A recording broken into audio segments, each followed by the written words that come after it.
Good evening. So మనకి 18/6/2025 ex-CM గారు Sattenapalli statue అన్వీలింగ్కి వెళ్ళడానికి ఒక కాన్వాయ్ అంటే 11 వెహికల్ ప్లస్ 3 వెహికల్ పర్మిషన్ ఇవ్వడం జరిగింది. కానీ మన తాడేపల్లి నుంచి సతనపల్లి స్టార్ట్ చేసినప్పుడు దాదాపు 50 వెహికల్స్లో మన ఏటుకూరు రోడ్ బైపాస్ దగ్గర వచ్చినప్పుడు అక్కడ ఒక యాక్సిడెంట్ జరిగింది. యాక్సిడెంట్ జరిగినప్పుడు అక్కడ ఒక పర్సన్ లాన్లో పడుకు పెట్టడం జరిగింది. ఇన్ఫర్మేషన్ వచ్చిన తర్వాత మనం 108 అంబులెన్స్కి చెప్పి హాస్పిటల్ తీసుకొని వెళ్ళడం జరిగింది. వ్యక్తి పేరు సింగయ్య, వెంగళపాలెం నుంచి. హాస్పిటల్లో బ్రాడ్ డెడ్ అని చెప్పి డిక్లేర్ చేశారు. అప్పుడు వాళ్ళ వైఫ్ లూర్ది మేరీ ఇచ్చిన కంప్లైంట్ మేరకు మనకి 106 సబ్ క్లాస్ 1 మేరకు మన కేసు రిజిస్టర్ చేయడం జరిగింది.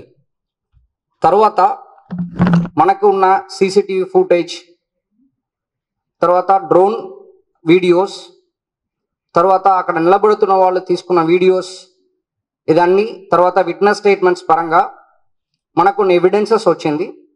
దానిట్లో ఒకటి మనకి ఒక వీడియో దొరికింది. దానిట్లో ఏంటంటే ఎవరు చనిపోయారో సింగయ్య మన ఎక్స్సీఎం గారు వెహికల్ ఫార్చునర్ వెహికల్ వీల్ కిందకి వాళ్ళు పడిపోవడం, దాని వెహికల్ టైర్ ఎక్కుతున్నట్టు ఒక వీడియో మనకి ఎవిడెన్స్గా దొరికింది. దాని మేరకు మనం 106 సబ్ క్లాస్ 1 బిఎన్ఎస్ సెక్షన్ని మళ్ళీ 105 బిఎన్ఎస్ కిందకి మనం మార్చడం, అలాంగ్ విత్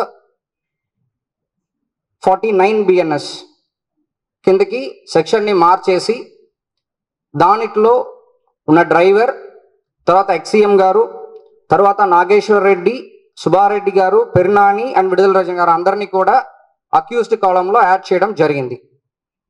సో ఇది మన ఫర్దర్ ఇన్వెస్టిగేషన్లో ఇంకా ఇన్ డెప్త్ ఇన్వెస్టిగేషన్ చేస్తూ కేసుని యాజ్ పర్ లా ఫైనలైజ్ చేస్తాం.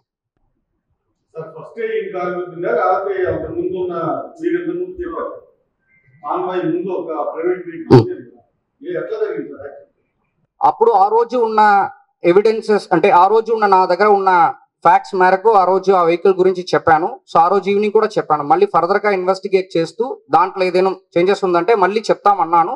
దాని మేరకు మన ఇన్వెస్టిగేషన్ చేశాము. దాంట్లో వచ్చిన ఫ్యాక్ట్స్ మేరకు ఈరోజు ఆ క్లారిటీ ఇస్తున్నాము.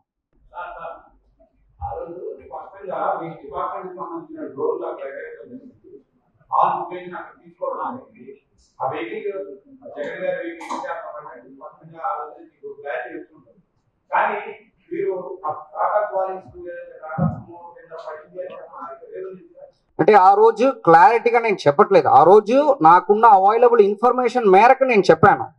ఆ రోజు అనాలిసిస్ చేయట్లేదు. ఆ రోజు నా దగ్గర ఏమి అవైలబుల్ ఉందో ఇన్ఫర్మేషన్ దాని మేరకు చెప్పాను. At the end of the press meet మళ్ళీ నేను బెటర్ క్లారిటీ ఇస్తాను ఇన్వెస్టిగేషన్ తర్వాత అనేది కూడా చెప్పాను. సో అది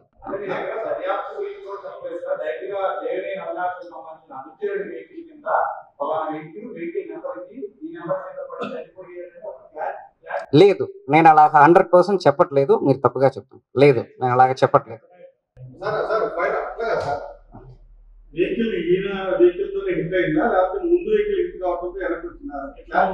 ఇప్పుడు క్లారిటీ ఫర్దర్ ఇన్వెస్టిగేషన్ లో క్లారిటీ వస్తాయి. ఓకే, ఉన్న సాక్ష్యాల వరకు మనం మాట్లాడుతున్నాము. కేసు రివీల్ చేయడం జరుగుతుంది. మిగతా ఫర్దర్ ఇన్వెస్టిగేషన్ చేయడం జరుగుతుంది. దాని పరంగా మీకు ఇన్ఫార్మ్ చేస్తాం. సార్ కార్లో కూర్చున్న వాళ్ళ పేరు కూడా ఎట్లా చేస్తారు సార్? కార్లో ఉన్న వాళ్ళ పేరు యాజ్ పర్ లీగల్ మనం యాడ్ చేస్తాం. Thank you.